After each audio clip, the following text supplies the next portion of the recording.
Okay. Hello, everyone. I hope your day has been great so far. Uh, Thank you very much for taking the time to attend today's presentation. Before I begin, my co-presenter and co-founder of the Dementia Co-Creation Academy, Faryar Mohammadi, sends her apologies for not being able to join me today. She's attending to an emergency related to the impact of the recent brutal massacre of thousands of Iranian people by the violent regime in Iran, unfortunately. Uh, okay, I would also like to thank the ABCD Institute and Dr. Alison Lorash for providing this opportunity for sharing and mutual learning. So now I'm going to share my screen here. Um, Excuse me.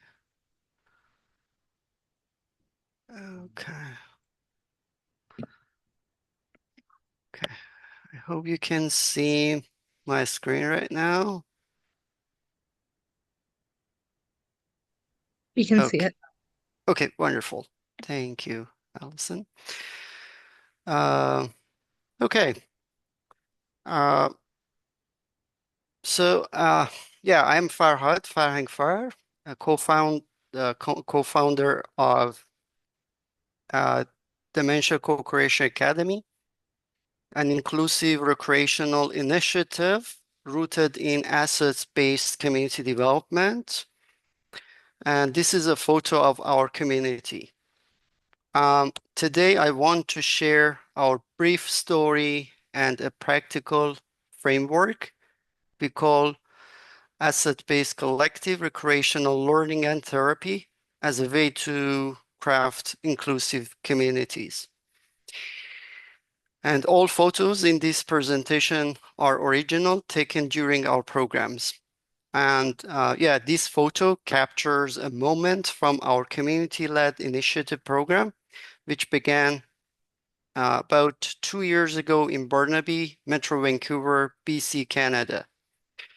In the image, you see people living with dementia, their family and friend care partners, and a vibrant team of volunteers ranging in age um, from 12 to over 80. Even we have 6-year-old volunteer coming with her family in our sessions. And rather than relying solely on budget-driven service agencies, these individuals came together voluntarily to create something new, drawing on their talents, passions, and shared community resources. Uh, but why does dementia inclusion matters? Um, yeah, dementia inclusion, like many health-related issues, matter because dementia diagnosis is rising globally. Many internalized and societal disabling and stigmatizing labels around dementia, rising loneliness and isolation around the world, too much focus on medication, top-down, deficit-based institutional service delivery, than building inclusive communities from ground up. Okay. Yeah. Um, in addition to dementia stigmatization and disabling labels, um, there are other societal and structural barriers for making communities more inclusive. One of those issues, making things worse across North America and possibly around the world, is growing loneliness. And it's not just affecting older adults or those living with dementia. Uh, it's even touching young people too, and really all of us as a society. The number of hours that young people spend with their communities has declined sharply since the emergence of social media, And it's reasonable to imagine that the situation worsened further and will be worsening further following the pandemic and the advent of AI technologies. Okay, our programs focus on enhancing social citizenship for people with dementia and reducing a stigma through inclusive, co-creative recreation and participatory art. Together, we design and engage in experiential therapies and therapeutic, joyful activities such as participatory art projects and art therapy, pottery and mosaic, um, art co-creation, dance and music therapy, even bread therapy and memory blanket making, laughter yoga, Zentangle, brain games, craft making, and dementia awareness raising or fund raising projects like DCCA volleyball team, short films, music. So our volunteers from different age groups get engaged in different types of projects. And it's part of our philosophy, experiential learning, experiential therapy.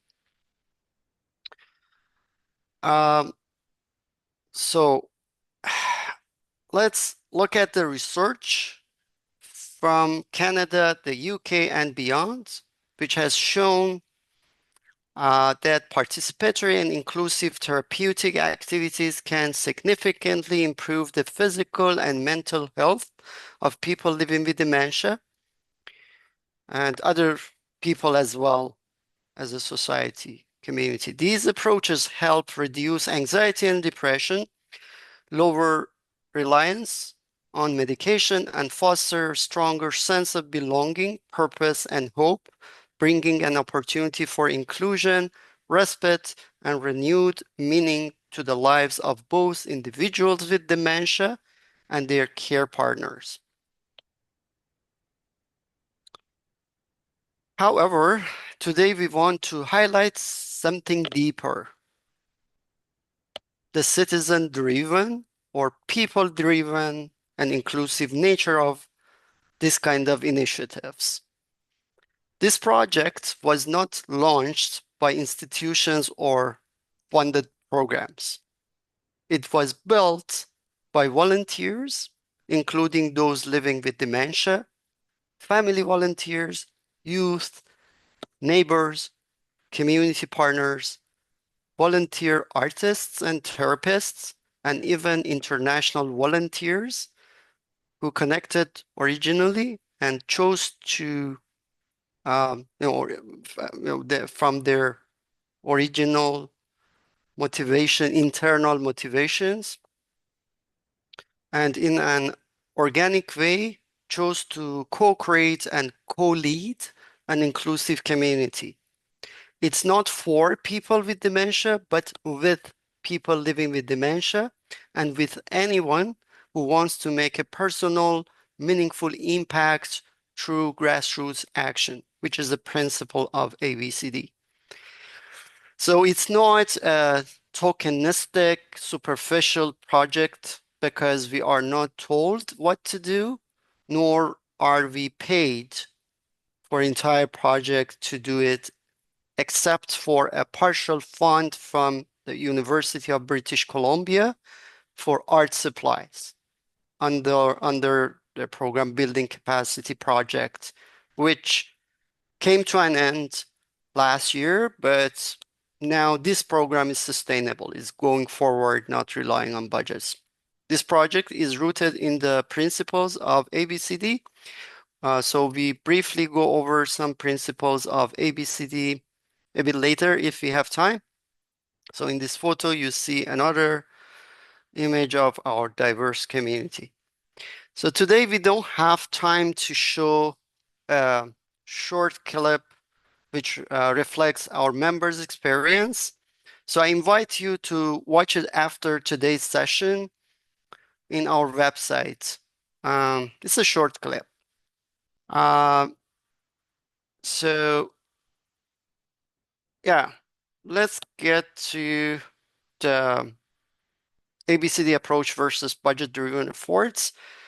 Very briefly, yeah, if you are familiar with ABCD approach, you know that as touched earlier, um, while the next barrier to shaping inclusive communities is while many well-funded nonprofits do great work, too much effort remains top-down, deficit-focused, and more about delivering services rather than building inclusive and sustainable communities.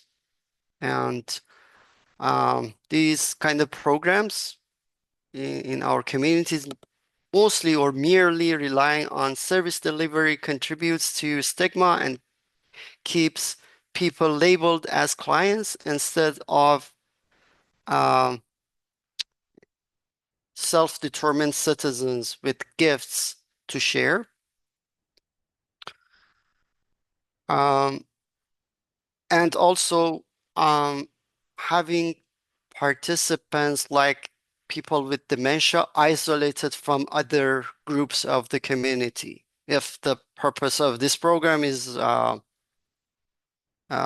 older adults or people living with dementia, those programs tend to kind of isolate them and provide programs for them to use in a passive way instead of being actively engaged with other age groups and with other community partners. Um, yeah, I think yeah, volunteerism also is different. You know, this I just skipped this slide. It will be shared, but you can go through it later. Let's get into volunteerism in ABCD versus top-down in institutions. So volunteerism in an asset-based community development approach, which is the heart of this project, is bottom-up, which means community members spot their own strengths, skills, relationships, experiences, and organically come together to decide what matters and how to act, sharing leadership and shaping projects as equals. In this model, volunteers are mostly driven by their genuine motivations and personal agency and creativity rather than being exactly, being told what to do. And, projects and activities shape along the way, right? Co-creates with everyone's contribution. But in contrast, top-down institutions, volunteer programs, those volunteers in this kind of programs from above set fixed goals and roles and hand down instructions, which can limit volunteers' creativity, ownership, and connection to the community they are serving.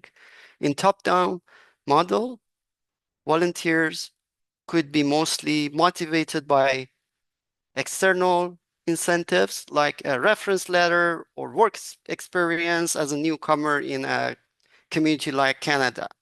I've been community coordinator, the community connections coordinator, volunteer support manager for some years in the agency that I work, um, not these initiatives. And I've been working with volunteers, and that's the difference. I'm not saying, all motivations are external in those models, but, we're just saying mostly.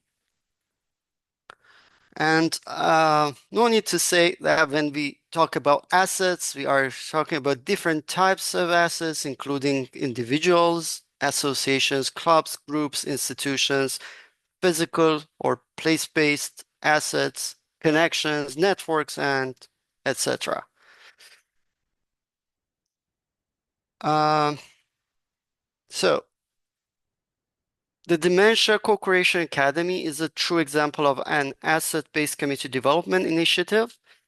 While we received a modest budget from UBC's British Columbia Partnership, BCP, for art supplies, the heart of this project runs on the generosity and strengths of our local community.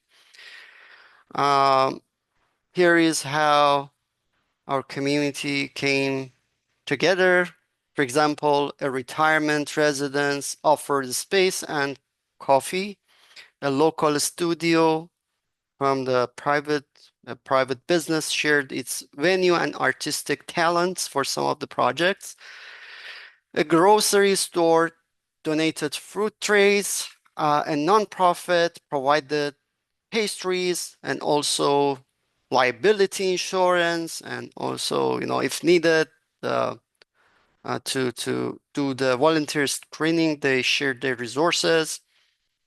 And also a dementia-focused business offered free educational workshops and free support, one-on-one support to our members online.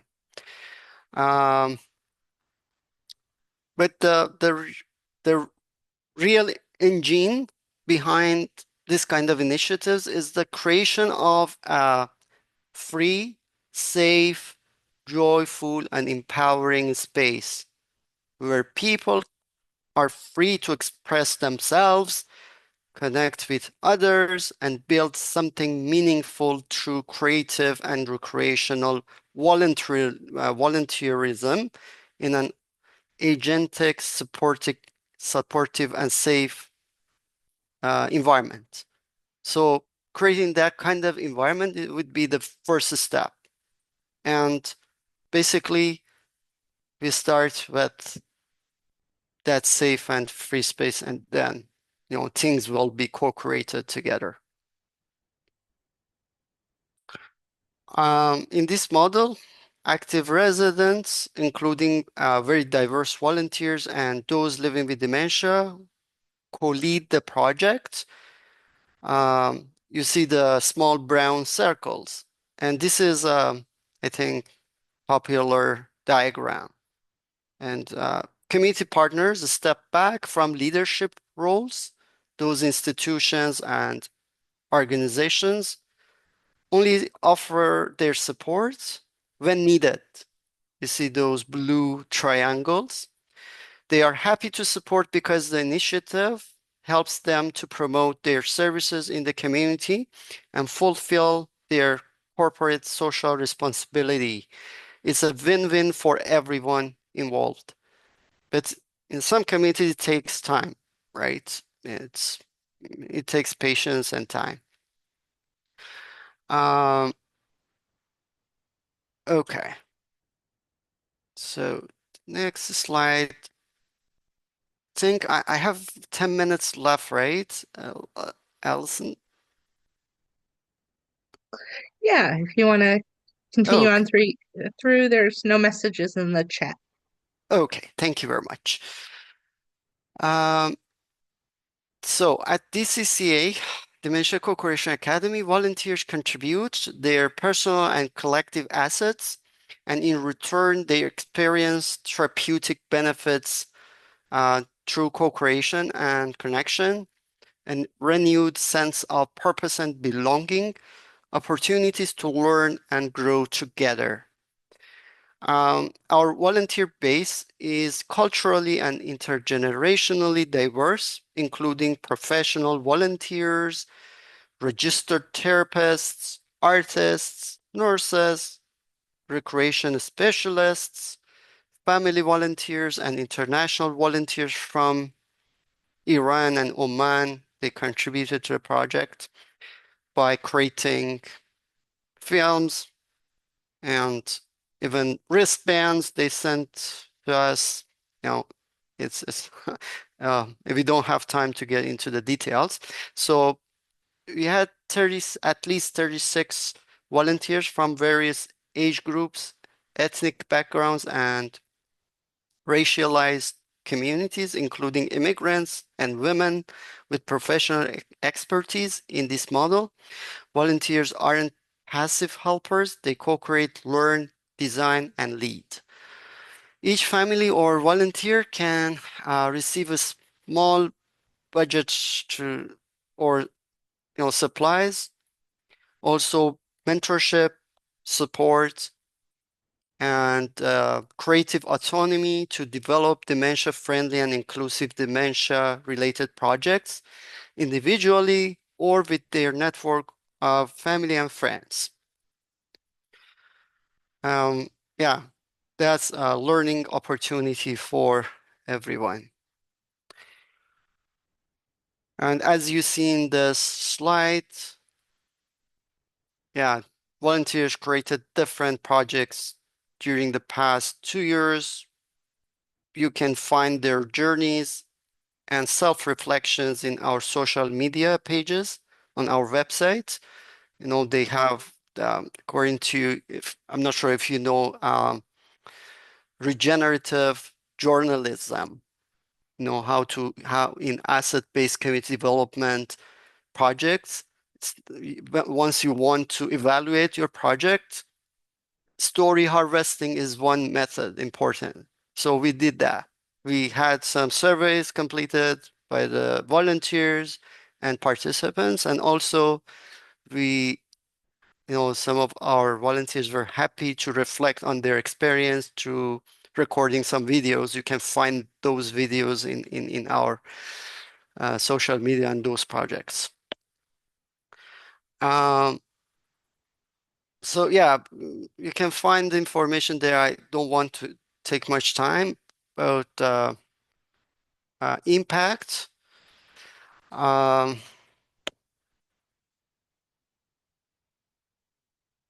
so when we shift our perspective, even vulnerability becomes more than a challenge. It becomes a powerful connector. Our shared experiences of need, fear, failure, and suffering can unite people across generations and backgrounds, helping build resilient, compassionate communities.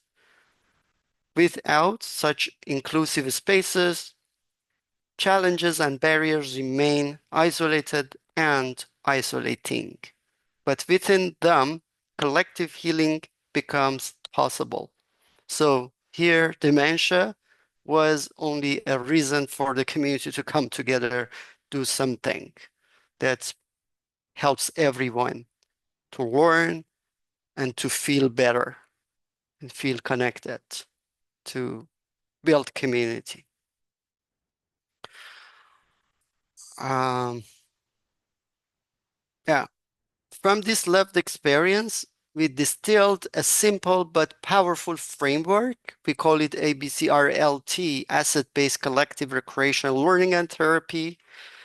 Um, it builds on the ABCD mindset, which is communities thrive when we focus on what's strong, not what's just what's wrong, and seeing human vulnerabilities as community assets. ABCRLT combines the healing power of inclusive and collective recreation, community-based learning, and experiential therapy, all co-created from the bottom up. Interdisciplinary approach that integrates recreation, learning, and therapy. These three domains overlap in areas such as therapeutic learning, therapeutic recreation, and recreational learning. Uh, we believe that therapy, when practiced solely as an individual uh, transactional service behind closed doors, or when limited to budget-driven models, cannot adequately address the growing mental health challenges faced by entire communities these days. It's good, it's great to have those services, it's necessary, but we believe it's not enough. We should have some frameworks or constructionists or social approach in therapy and well-being. Similarly, education and learning should not be confined to closed environments or rigid curricular structures within traditional institutions. We think we need those unstructured opportunities for people to get involved in the community, to learn, to experience, to practice. While we deeply respect the contributions of conventional therapeutic and educational systems, we aim to emphasize the transformative impact of bringing therapy and learning into community settings by harnessing the often overlooked potential of collective therapeutic and learning methodologies, powered by recreation and rooted in ABCD and place-based approaches. We can foster more inclusive, responsive, and sustainable support systems. Um, so the ultimate goal of recreation, learning, and therapy is to transform individuals and communities by facilitating positive change. This includes promoting individual and collective well-being, healing, growth, and transcendence, enhancing integrated community care, and encouraging human agency and autonomy through active citizenship. It also involves fostering a sense of meaning, hope, choice, authenticity, liberation, flourishing, and self-actualization, all contributing to the co-creation of resilient communities and sustainable community development. And I think these days people are uh, giving more attention to social prescription because a big part of health is about uh, the society. And we see health as a holistic um, matter. So you see this diagram, it will be shared with you later. So it was inspired by the wellness wheel, but by indigenous people. You see the collective wellness in the heart of the model, and then we have the physical, mental, social, and spiritual wellness around, and we have that recreational learning and therapy, how they intersect or overlap with each other. We can uh, check later. I don't want to get into it, but why recreation? Why we start with recreation? Uh, because almost no one says no to it. It's could be the first point, and it's universally inviting, and it holds the power to transform lives. And because it's empowering and therapeutic, rooted in the present, a universal language, a core human purpose. So that's why we start with recreation. And when we say recreation, you know, um, because many times people, when you say recreation, they first think of sports. No, but in technical terms, recreation is defined as any freely chosen voluntary activity, experience, or pursuit undertaken during leisure time, the time not consumed by work or necessary daily living tasks for purpose of refreshment, learning, restoration, enjoyment, satisfaction, and connection. It is often described as recreating oneself to restore energy, mental focus, and physical health. And by AI advancement in the future, if we get that universal basic income, one of the challenges is people don't, lose their purpose at work, big unemployment. So people may have more time to uh, put into recreation. But the danger is that the consumerism, the market will gobble that time, with a passive way of recreation like computer games. But how if we invest on that recreational spare time, leisure time to transform to help holistic health of the community? So we'll see. Almost done. Yeah, we always say food, fun, art. You start with this. Everyone, if you want to start a community, and you don't need to plan all details, get budget and no, just rely on your community resources. Start with food, fun, art. Everyone says yes, come together. And yeah, here is the action guide. We work together with University of British Columbia and also Lakehead University in Ontario. Um, you can just search this, find this is free a resource action guide. It's not just about our project. We have that community of practice and different projects were involved in this action guide. You can check it. And uh, we have planned for an exhibition to showcase all of the artworks, participatory artworks by our members within the past 2 years. We exhibited in the community in the center. We partnered with the Burnaby Stride Festival this year. We will have an exhibition on March 28th to raise awareness about dementia, destigmatize dementia, and showcase all those artworks in the community. Okay, thank you very much for your patience with me. Sorry if I went over my timing. This is the website, the email address, and our Instagram. You can also find the Facebook page on the website. If you are curious, you can go through all those materials. Thank you. Thanks. I want to, Allison was kind enough to give me just a couple of minutes to sort of contextualize what you just heard from Farhad. It is hard to overstate the importance of this kind of approach. Just to make it clear from a whole variety of for a whole variety of reasons. For those of you who are unfamiliar with the statistics, somewhere between 6.5 and 10 million people in the United States, and there's mostly U.S. groups, so I'll put it in those terms, are currently have dementia. 1 in every 10 people over the age of 65 has dementia. Within the field, it is believed that half of the people over the age of 85 have dementia. In the world, there are probably about 30 million people with dementia.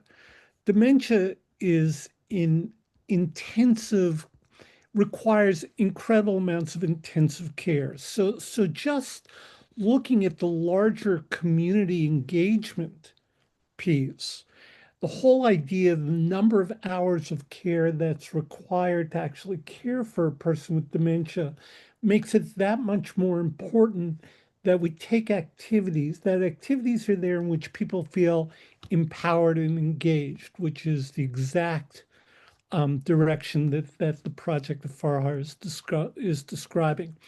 In a classic dementia environment, a person with dementia, second and third stages, there are 3 stages generally, takes roughly 31 hours a week of caregiving.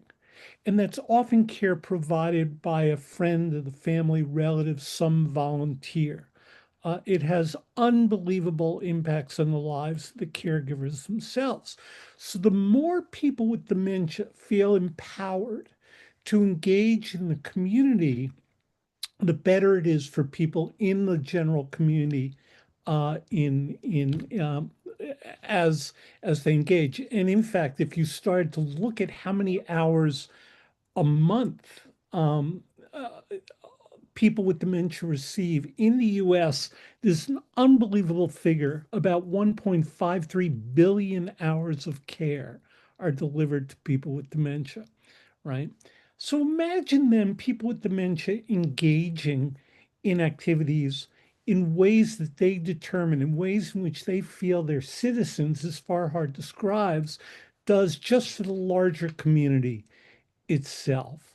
For people with dementia, There are very specific implications. What we know from the science is that people who are engaged in the kind of empowered activities Farhar is describing, it slows the progress of the disease itself, which allows people to care for themselves longer. It puts less strain on the caregiving system. It puts less strain on the individual. And importantly, it allows people who have great gifts to continue to use those gifts. I'm sure Farhad has seen something similar to this, but I was once visiting a community in which a person who was nonverbal was given an hour a day to play the piano. She had been a pianist in the Austrian state orchestra before World War II and had been a victim of the Holocaust. Every day, this woman who's nonverbal came and sat down on a bench in the lobby of this community and gave a concert. It was her way of communicating. But what the folks who were in that community got from that was that they had a way to she was bringing everybody together. It was the ultimate ABCD approach. She was using her gift to convene the community. And from that sprang things like community orchestras, community engaging in art projects. What Farhad's doing is particularly unusual in the field itself. There is a scientist at the University of New England School of Medicine who's done research into the kinds of projects that are being done. She did a literature review. Her name's Dr. Susan Wary. Dr. Wary did a literature review and found 2,500 articles talking about prescriptions for social engagement for people with dementia, but you could count on two hands the number of really impactful projects that were implemented, like the kind that's being described by Farhart. And in all of them, they're projects in which people are actually engaged in using their gifts. There are things like opening minds through art, mindful connections, art as medicine, in which people with dementia are literally teaching medical students what they need to know about relating to people with dementia. Something called time slips. Those are basically the universe, that and what Farhart's describing. And so I want to commend him and the work that he's doing and point out to my friends here how unusual it is, but important to be replicated wherever possible. So thank you.